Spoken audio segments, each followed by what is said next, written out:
क्या लिखा अभी, त्रिभुज की तीनों माध्यिकाओं का योग तीनों भुजाओं के योग का 3/4 होता है। अब देखो, अगर आपको तीनों भुजाएं दे रखी हैं, आपसे ये पूछे तीनों माध्यिकाओं का योग कितना होगा, तो क्या करेंगे, माध्यिकाओं का जो योग है वो क्या होगा, तीनों भुजाओं के योग का, भुजाओं का योग निकालो और उसका 3/4 यानी 3/4 से गुणा कर दो। किन का योग आ जाएगा, सीधा ही तीनों माध्यिकाओं का योग आ जाएगा। कितना आएगा, 4 + 6 + 10 और इसका 3/4, 20 का 3/4 कितना आ जाएगा, तीनों माध्यिकाओं का योग 15। तो अगर आपको तीनों भुजाएं दे रखी हो, तीनों माध्यिकाओं का योग पूछे, बता सकते हो, भुजाओं का योग करो, उसको 3/4 से गुणा कर दो। और अगर आपको तीनों माध्यिकाओं का योग दिया हो, तीनों भुजाओं का योग पूछे तो 3/4 है, इधर आएगा तो क्या बन जाएगा, 4/3 हो जाएगा। बस कर दोगे, लिखेंगे माध्यिका की परमें,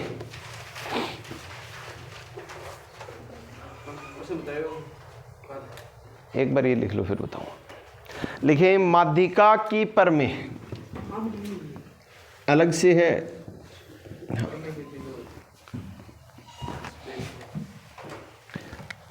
माध्यिका की परमें,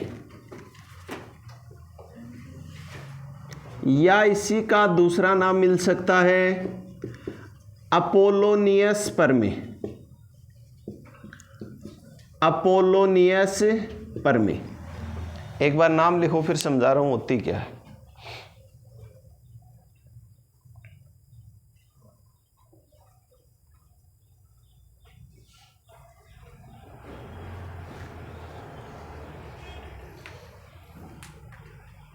लिख ली, देखो ये एक त्रिभुज है ABC, ABC। इस सिर से सामने वाली भुजा के मध्य बिंदु को मिला दिया तो ये माध्यिका हो जाएगी क्या, यानी BD बराबर क्या है, DC या CD है। तो होगा क्या, जिस शीर्ष से माध्यिका खींची गई है उस शीर्ष से जो दो भुजाएं हैं उन भुजाओं के वर्गों का योग, यानी AB² + AC², इन दोनों भुजाओं के वर्गों का योग किसके बराबर होगा, एक तो ये भुजा बच गई कौन सी, AD² प्लस इनमें से कौन सी भी ले लो क्योंकि दोनों ही बराबर है, प्लस BD²। अब एक चीज़ देखो, ये भुजा और ये भुजा बड़ी है क्या, और ये तो छोटी हो गई, तो बराबर कैसे होगा, वैसे तो बराबर नहीं होगा, तो क्या करना पड़ेगा, इसका दोगुना करना। ये ही माध्यिका की परमें है। आगे बात समझ में, किसी शीर्ष से एक माध्यिका खींची जाए तो उस शीर्ष से जो दो भुजाएं निकलती हैं उनके वर्गों का योग माध्यिका का वर्ग प्लस एक हिस्सा जो बना तीसरी भुजा के आधे का वर्ग का दुगुना होता है। याद हो जाएगी। इसी को आप ये लिख सकते हो क्या, BD की जगह मैं ये लिख सकता हूँ DC, तो DC² हो जाएगा, यानी 2AD² + DC², या इसी को हम ये लिख सकते हैं क्या भाई, पूरी भुजा BC का आधा है क्या और इसका स्क्वायर। आगे बात समझ में याद हो जाएगी। उतारो तो। अब यहाँ से डायरेक्ट क्वेश्चन आता है, आपको दो भुजाएं देगा और तीनों भुजाएं दे देगा, कह देगा एक शीर्ष से सामने वाली भुजा के मध्य बिंदु को मिलाया गया है तो वह माध्यिका है, उस माध्यिका की लंबाई कितनी होगी ये पूछेगा।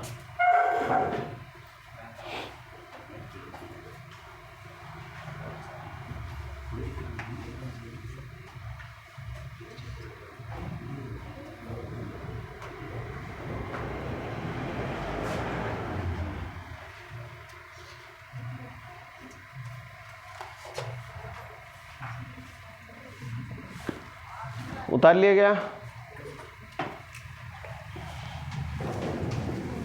एडिंग डालेंगे त्रिभुजों की सर्वांग समता, त्रिभुजों की सर्वांग समता। एक क्वेश्चन दिखाना, लास्ट वाला क्या था?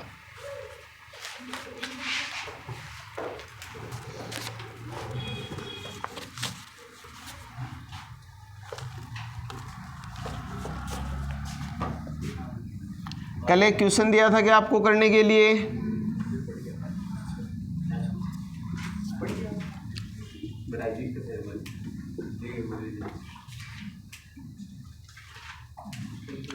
ये 150 था,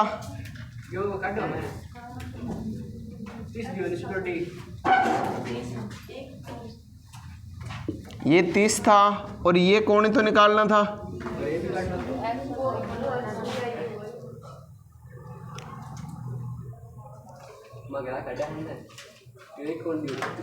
अच्छा, ये 30 दे रखा था क्या? ठीक।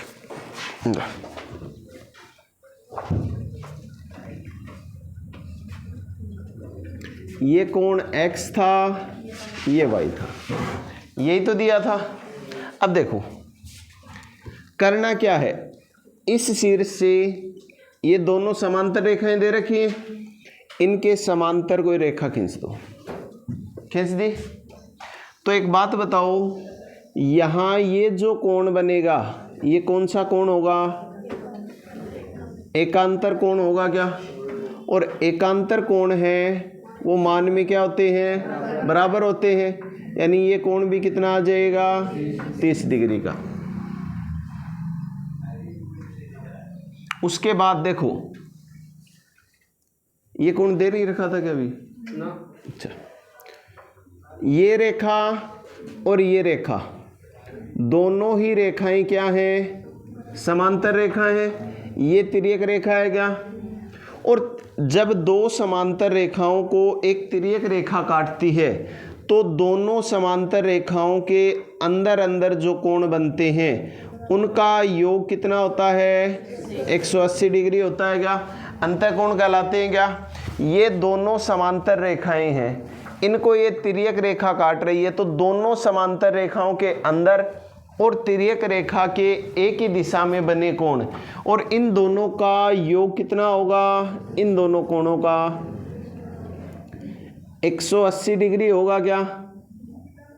होगा?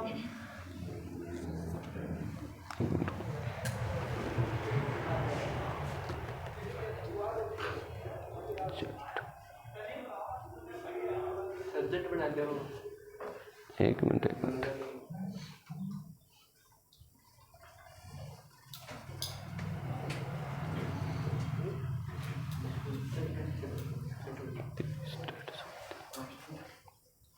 ठीक। अगर इधर देखें तो ये टोटल कितना है?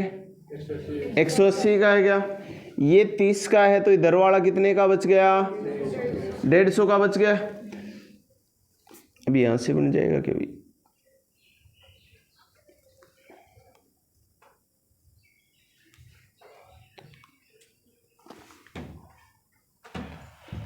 ये लिखवाया था क्या? हो सकता है क्वेश्चन में कुछ से गड़बड़ी होगी। क्या पूछा था आपसे, ये बताओ। x और y का मान नहीं पूछा था ना? x प्लस y तो पूछा था, तो योग तो आ ही जाएगा। तो योग तो आ ही जाएगा। देखो योग तो सीधा सीधा ही है, इस कोण का और इतने कोण का, इन दोनों का योग कितना है? 180। और ये नीचे वाला जो कोण है ये कितने का है? 30। हमें कोण x प्लस कोण y का मान निकालना है। कोण x प्लस कोण y। कोण x तो ये रहा, और कोण y जो है ये पूरा है, ये पूरा। अब ऊपर वाले का, इसका और इसका योग कितना है? 180। और y में तो ये भी आएगा और ये भी आएगा, तो कितना ज़्यादा है? 30 ज़्यादा है क्या, तो 180 में 30 जोड़ेंगे, दोनों का जोड़ कितना आ जाएगा 210 डिग्री। अलग अलग निकालना होगा ना, x और y कितने कितने होंगे, तो वो नहीं निकाल पाएंगे, योग तो सीधा ही निकल जाएगा।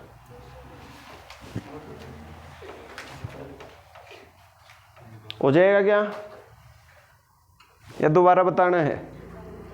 देखो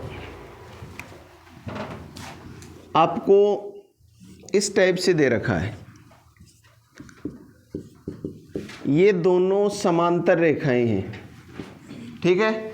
ये कोण आपको दिया गया है 30 डिग्री।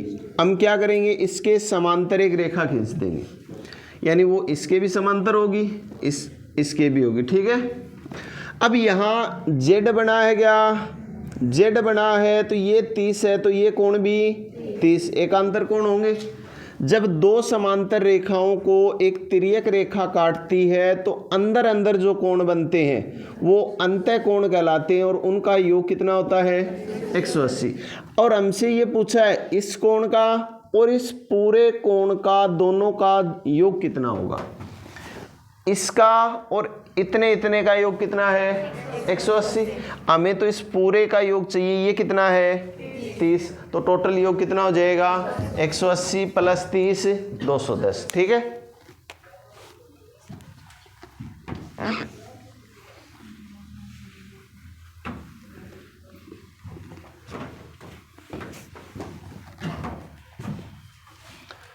त्रिभुजों की सर्वांग समता।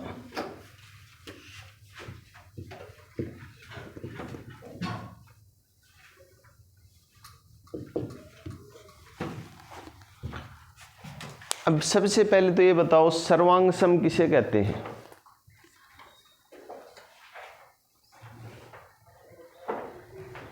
सर्वांग सम बताओ जल्दी से, नहीं पता। अलग अलग देखो, सर्वांग सम उसका विच्छेद करो। सर्व मतलब है सभी, अंग का मतलब है अंग, समान, सम का मतलब है समान, यानी दो आकृतियां जो एकदम हूबहू सेम टू सेम हो। एक आकृति के ऊपर दूसरी आकृति को रखें, एक फिगर के ऊपर दूसरे को रखें तो वो पूरी तरह से उसको कवर कर ले। जैसे हम दो फोटोकॉपी वाले पेज लेते हैं, एक पेज के ऊपर दूसरा पेज रख दें तो दूसरा पेज हमें दिखेगा क्या, नहीं दिखेगा ना। चाहे वो 10 पेज रख दें तो वो आपस में क्या होते हैं सर्वांग सम। यानी दो आकृतियां जो लंबाई चौड़ाई ऊंचाई किसी भी एंगल से हम देखें हूबहू सेम टू सेम हो, वे आकृतियां क्या कहलाएंगी सर्वांग सम। आगे बात समझ में। जैसे त्रिभुजों में सर्वांग सम त्रिभुज कैसे बनेंगे। एक त्रिभुज है, उसमें जैसे भी दे रखा है वैसे के वैसे दूसरा त्रिभुज हो। जैसे ये 6 सेंटीमीटर दे दी, ये 7 दे दी, ये 8 दे दी, तो ये 6, ये 7, ये 8। एक त्रिभुज की तीनों भुजाएं दूसरे त्रिभुज की तीनों भुजाओं के बराबर हैं तो दोनों त्रिभुज आपस में क्या होंगे सर्वांग सम होंगे। आगे बात समझ में। हूबहू सेम टू सेम, इनको आप आगे पीछे कर सकते हो, इनसे कोई फर्क नहीं पड़ेगा। यानी ये 6 7 8 6 7 8 तीनों भुजाएं आपस में बराबर हैं क्या, तो दोनों त्रिभुज क्या होंगे सर्वांग सम होंगे। आगे बात समझ में। अब सर्वांग समता के 3-4 नियम है। पहला तो नियम होता है भुजा भुजा भुजा नियम, भुजा भुजा भुजा नियम। यानी एक त्रिभुज की तीनों भुजाएं दूसरे त्रिभुज की तीनों भुजाओं के बराबर हों तो दोनों त्रिभुज आपस में क्या होंगे सर्वांग सम होंगे। क्या होंगे सर्वांग सम। एक होता है समरूप। समरूप किसे कहते हैं भी, दोनों में अंतर क्या है सर्वांग सम और समरूप में।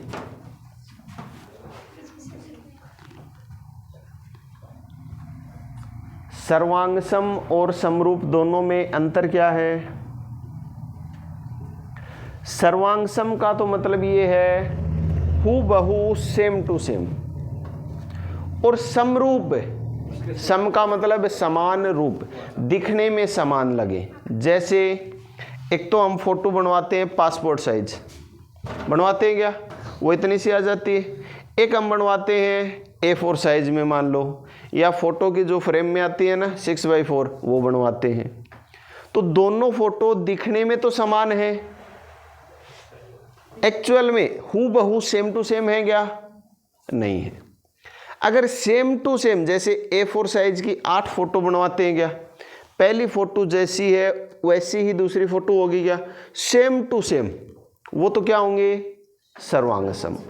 दिखने में समान, यानी एक फोटो ऐसी है दूसरी थोड़ी सी बड़ी होगी, दोनों एक ही व्यक्ति की है, दिखने में क्या लग रही हैं, समान, तो वो क्या होंगी, समरूप। आगे बात समझ में, दोनों में अंतर पता लग गया क्या, मतलब सर्वांग सम में तो हूबहू सेम टू सेम, और समरूप में एक जैसे, दिखने में समान। ठीक है, तो सबसे पहला जो नियम आता है किनका, सर्वांग समता का, क्या होगा, भुजा भुजा भुजा नियम। यानी एक त्रिभुज की तीनों भुजाएं दूसरे त्रिभुज की तीनों भुजाओं के बराबर हों तो दोनों त्रिभुज भुजा भुजा भुजा नियम से एक दूसरे के सर्वांग सम होते हैं। तो कैसे लिखेंगे भी, त्रिभुज ABC सर्वांग सम का जो साइन होता है वो ये होता है, समरूप का जो होता है उसमें केवल यही आता है। ठीक है, अब यहां पर देखो, सबसे पहले हम कहां से चले, कौन सी भुजा पर गए, 6 सेंटीमीटर वाले पर, फिर कौन सी पर गए, 8 वाली पर, 6 से 8 वाले पर गए ना, सेम टू सेम आगे वाले में लिखना है, DEF नहीं लिख सकते, 6 से 8 वाली भुजा में जाना है, यानी 6 से चलेंगे 8 की तरफ ऐसे, तो कौन सा त्रिभुज बनेगा, EDF। आगे बात समझ में, दोनों त्रिभुज कौन से नियम से, भुजा भुजा भुजा नियम से एक दूसरे के क्या होंगे, सर्वांग सम।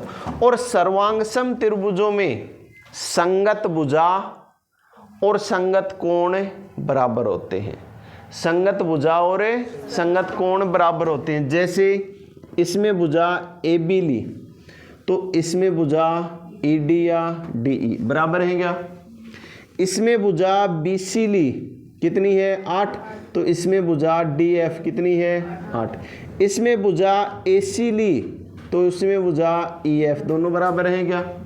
तो संगत भुजा और संगत कोण, संगत कोण का मतलब कोण A है वो किसके बराबर होगा, E के, B है वो किसके बराबर होगा, D के, और C है F के।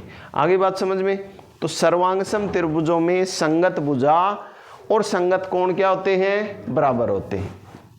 पहला नियम आ गया समझ में। दूसरा जो नियम होता है वो होता है भुजा कोण भुजा नियम, भुजा कोण भुजा नियम, साइड एंगल साइड रूल।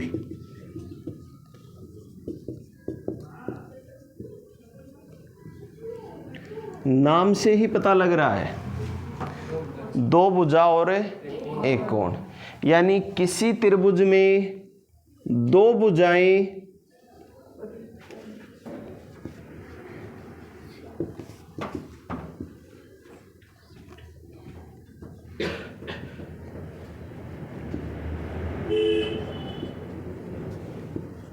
और उनके बीच का कोण, दो भुजा उनके बीच का कोण दूसरे त्रिभुज की दो भुजाओं और उनके बीच के कोण के बराबर हो तो दोनों त्रिभुज भुजा कोण भुजा नियम से एक दूसरे के सर्वांग सम होते हैं। अगर ये कंडीशन बनी है ना कि दो भुजा और उनके बीच का कोण दूसरे त्रिभुज में दो भुजा और उनके बीच के कोण के बराबर हो तो तीसरी भुजा ऑटोमेटिक ही बराबर होगी, 100% होगी ही होगी। तो यहाँ त्रिभुज क्या बनेगा, ABC है वो किसके सर्वांग सम होगा, आरती,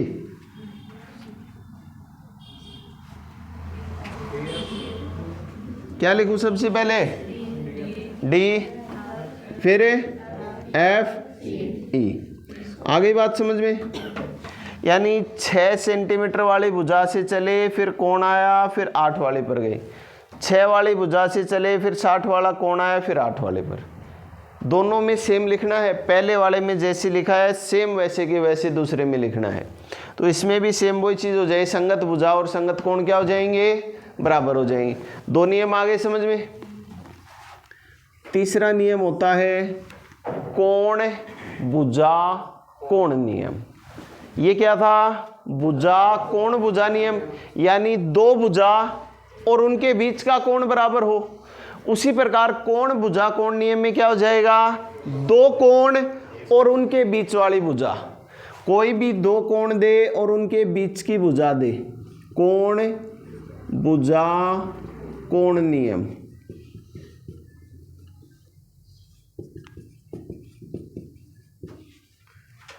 दो त्रिभुज दे दिए आपको,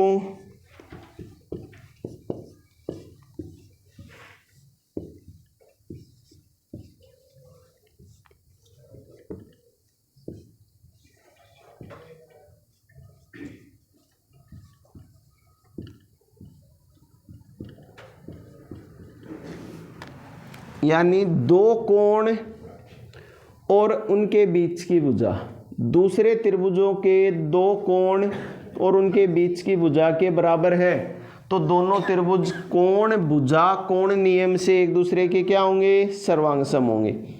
त्रिभुज ABC किसके सर्वांग सम होगा खुशबू? क्या लिखूं? R, त्रिभुज RPQ। आगे बात समझ में? सबसे पहले हमने कोण लिया 60 वाला, सबसे लास्ट में लिया 80 वाला, तो यहाँ भी सबसे पहले 60 वाला R, सबसे लास्ट में 80 वाला Q। ठीक है। और चौथा नियम आता है समकोण कर्ण भुजा नियम। समकोण, चार ही नियम होते हैं। कर्ण भुजा नियम। समकोण को क्या बोलते हैं? Right angle hypotenuse side. यानी एक त्रिभुज में एक कोण तो आपको दे रखा हो क्या? 90 डिग्री का समकोण दे रखा हो।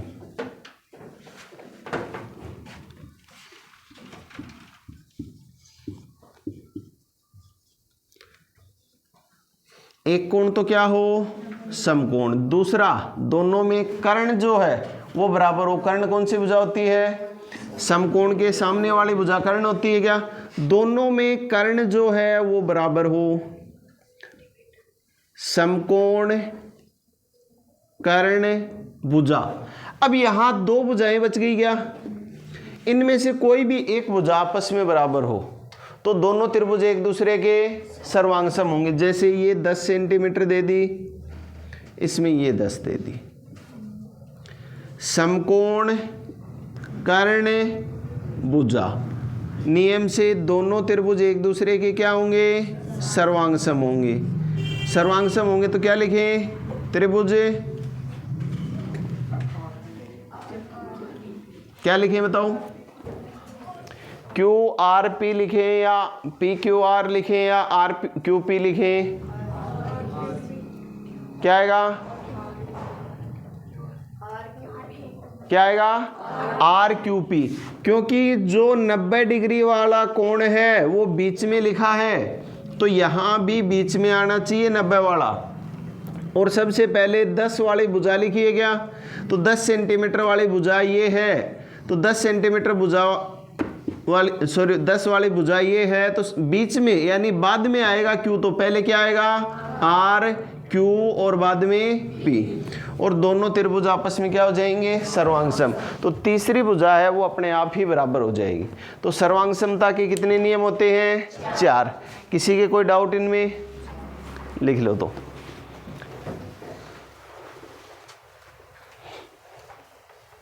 सर्वांग समता क्या होती है समझ गए ना? एक फिगर, एक आकृति दूसरी आकृति को पूरी तरह से कवर कर ले, यानी 100% सेम टू सेम आकृति। ये जो नियम होते हैं नियम है ये लिखवाने की ज़रूरत है क्या अभी कि एक त्रिभुज की तीनों भुजाएं दूसरे त्रिभुज की तीनों भुजाओं के बराबर हो तो दोनों त्रिभुज सर्वांगसम होते हैं, इस टाइप से समझ जाओगे ना नाम से। तो पहले ये नियम लिखो, उसके बाद दोनों त्रिभुज बनाओ और उसके नीचे जो सर्वांगसम लिखा है वो लिखते जाओ।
उतार लिया।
इधर वाला हो गया क्या?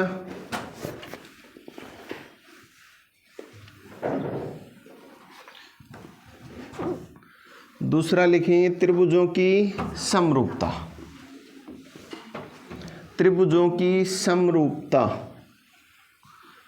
और सर्वांग समता से कम क्वेश्चन आते हैं, समरूपता से ज़्यादा क्वेश्चन आते हैं भी। समरूपता है वो सबसे इम्पोर्टेंट है, त्रिभुजों की समरूपता।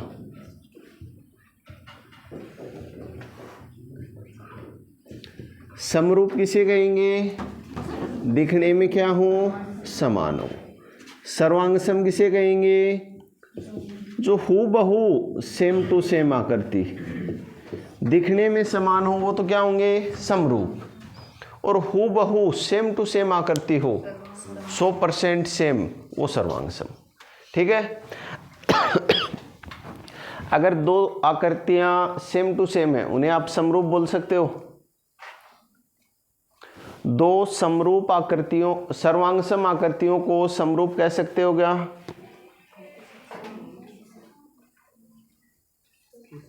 दिखने में समान है क्या? तो ध्यान रखना, प्रत्येक सर्वांगसम आकृति समरूप होती है। ठीक है। सर्वांगसम आकृतियां जो हैं वो समरूप होती हैं, लेकिन जो समरूप हैं वो सर्वांगसम हो भी सकती है, नहीं भी हो सकती। अगर बराबर बराबर हैं, दोनों सेम टू सेम है, तब तो वो हो सकती हैं, और अगर दिखने में सेम है तो नहीं होंगी। ठीक है। तो इसके आगे एक बात लिख देना कि प्रत्येक सर्वांगसम आकृति समरूप होती है। प्रत्येक सर्वांगसम आकृति समरूप होती है। प्रत्येक सर्वांगसम आकृति समरूप होती है।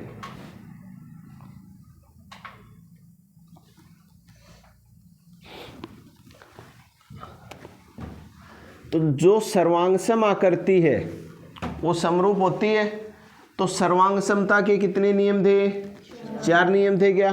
तो चारों के चारों इसमें भी लगेंगे भी। यानी एक त्रिभुज की तीनों भुजा दूसरे त्रिभुज की तीनों भुजाओं के बराबर हों तो दोनों त्रिभुज आपस में समरूप होंगे।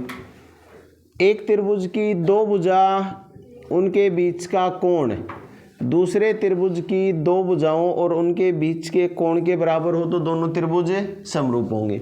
इसी प्रकार एक त्रिभुज के 2 कोण और उनके बीच की भुजा दूसरे त्रिभुज के 2 कोणों और उनके बीच की भुजा के बराबर हो तो दोनों त्रिभुज समरूप होंगे। इसी प्रकार चौथा जो नियम था समकोण कर्ण भुजा, इसके अनुसार भी दोनों के दोनों त्रिभुज हैं समरूप होंगे। यानी सर्वांग समता वाले चारों नियम तो इनमें लगते। एक नियम और आ जाता है बस, कोण कोण कोण नियम। यानी एक त्रिभुज के तीनों कोण दूसरे त्रिभुज के तीनों कोणों के बराबर हों तो दोनों त्रिभुज आपस में समरूप होंगे। क्या होंगे? जैसे ये दे दिया 60 का, ये 50 का, ये 70 का, ये 60, ये 50, ये 70, 60, 50, 70, तो दोनों त्रिभुज एक दूसरे के क्या होंगे? समरूप होंगे। एक त्रिभुज के तीनों कोण दूसरे त्रिभुज के तीनों कोणों के बराबर हो तो दोनों त्रिभुजों को आप सर्वांगसम नहीं कह सकते। ठीक है। कोण तो अब एक आकृति छोटी हो उसमें भी तीनों कोणों का योग 180 होगा, एक थोड़ा सा बड़ा बना दे वहाँ भी त्रिभुज के तीनों कोणों का योग तो 180 ही रहेगा। यानी कोण बराबर है तो दोनों त्रिभुज समरूप हो सकते हैं, सर्वांगसम नहीं होंगे। आगे बात समझ में। और एक बात और ध्यान रखोगे कि जो 2 आकृतियां समरूप हैं उनमें संगत भुजाएं जो हैं, क्या? संगत भुजाएं समानुपाती होती हैं। क्या होती हैं? समानुपाती होती हैं। और संगत कोणों की बात करें तो संगत कोण क्या होंगे? बराबर होंगे। क्या होंगे? बराबर होंगे। सर्वांग समता में क्या था? संगत भुजाएं भी बराबर थी, संगत कोण भी बराबर थे। लेकिन समरूपता में क्या होगा? संगत कोण तो बराबर होंगे लेकिन संगत भुजाएं हैं वो समानुपाती होंगी। यानी एक त्रिभुज की एक भुजा ली, दूसरे त्रिभुज की भुजा ली सेम, संगत भुजा, उनका अनुपात निकाला तो दूसरी जो भुजाओं का अनुपात आएगा, तीसरी भुजाओं का जो अनुपात आएगा वो अनुपात बराबर रहेगा। आगे बात समझ में। जैसे यहाँ पर हम देखें तो त्रिभुज ABC समरूप है त्रिभुज DEF के, है क्या? तो समरूप है तो संगत कोण तो बराबर होंगे। कोण A है वो किसके बराबर है? D के, B है E के, C है F के बराबर। लेकिन संगत भुजा यानी इसमें ली है AB तो उसमें भुजा आएगी DE। और दो राशियां जब अनुपात में हैं तो उनको हम भिन्न के रूप में भी लिख सकते हैं ना।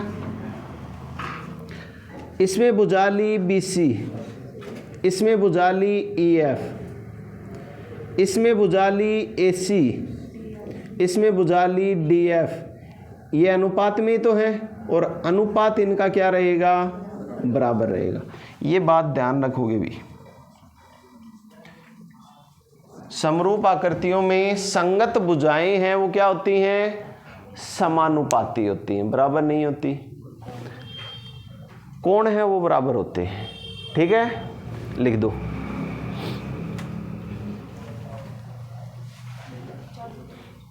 चारों तो ये नाम ही लिख दो, नियम तो जो पीछे लिखवाए वो के वही हैं।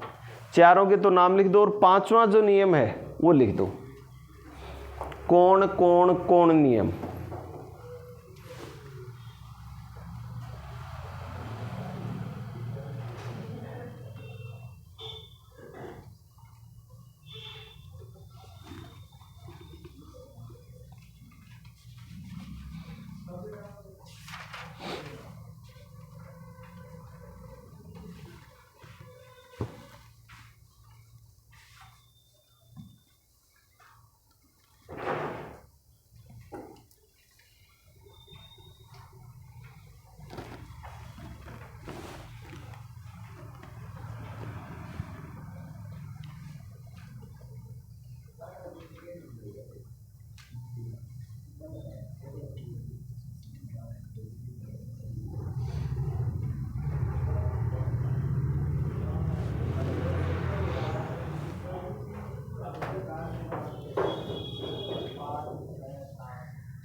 लिख दिया गया।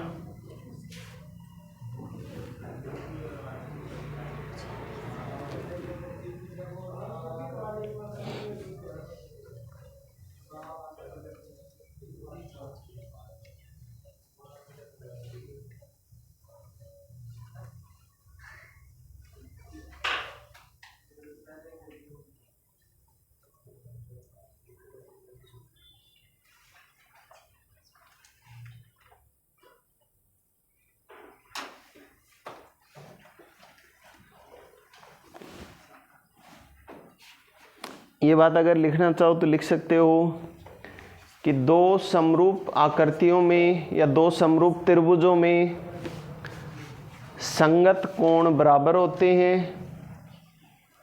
दो समरूप त्रिभुजों में संगत कोण बराबर होते हैं और संगत भुजाएं समानुपाती होती हैं। और संगत भुजाएं समानुपाती होती हैं। भुजाओं वाला विशेष ध्यान रखोगे, कोण तो अपने आप बराबर हो जाएं, संगत भुजाएं बराबर नहीं होती, समानुपाती होती हैं, सर्वांग समता में बराबर होती हैं। ठीक है,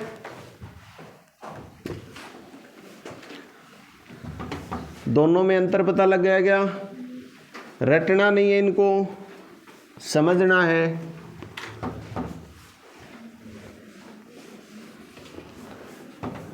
रटोगे तो फिर वही बनेगी जो आपके 10th में बनी थी ना, कि सबसे हार्ड पार्ट है। अब जो पढ़ा है, किसी के कोई डाउट हुई? आज जो करवाया है और अभी तक जो करवाया उसमें ज्यामिति में बिल्कुल आसान पार्ट है। अगर आप साथ साथ तैयार करते हो ना तो ज्यामिति बिल्कुल ही आसान पार्ट है। वो हमें स्टार्ट में पढ़ते आ रहे थे ना 10वीं क्लास में, 9th में 10th में हम पढ़ते हुए आए हैं। तो वहाँ जो थ्योरम आती थी वो हमें प्रूव करनी होती थी, यानी एक एक डेढ़ पेज में आती थी वो थ्योरम, और वहाँ थ्योरम भी 20-25 हो जाती थी। इस कारण वो जो पार्ट था वो सबसे टफ लगता था।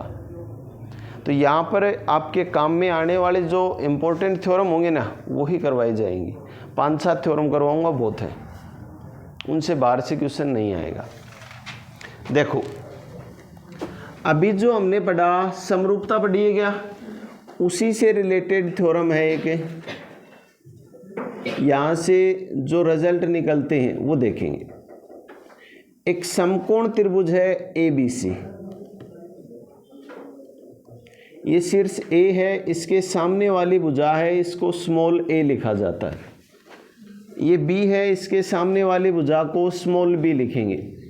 शीर्ष जो होते हैं वो बड़े अक्षरों से लिखे जाते हैं, और ये कौन सी हो जाएगी, स्मॉल सी। ठीक है, 27। इस शीर्ष से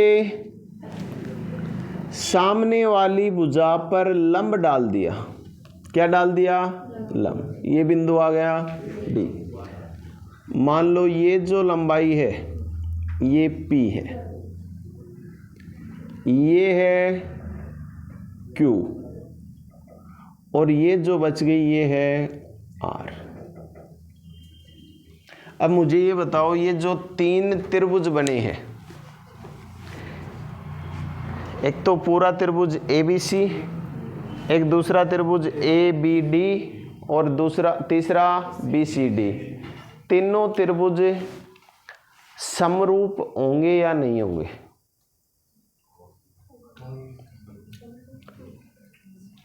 समरूप होंगे या नहीं होंगे?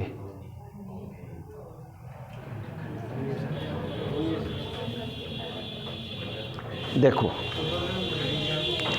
एक बार अगर मैं पूरे त्रिभुज की बात करूं, ये कोण 90 है, कितना है, मान लो ये कोण 40 डिग्री है, तो ये कोण कितना बचेगा, 50 होगा क्या? तीनों कोणों का योग 180 होता है। ये अगर 40 का आ गया तो ये 50 का होगा। अब मैं ये त्रिभुज ले रहा हूँ नीचे वाला, इसमें ये कोण कितना है, 90 है, तो इन दोनों का योग 90 बचेगा, यानी ये जो कोण है ये कितना बचेगा, 50 होगा। ऊपर वाले त्रिभुज में देखें, इसमें ये 50 है, तो ये कोण कितना आएगा, 50 40 90, 50 40 90, 50 40 90।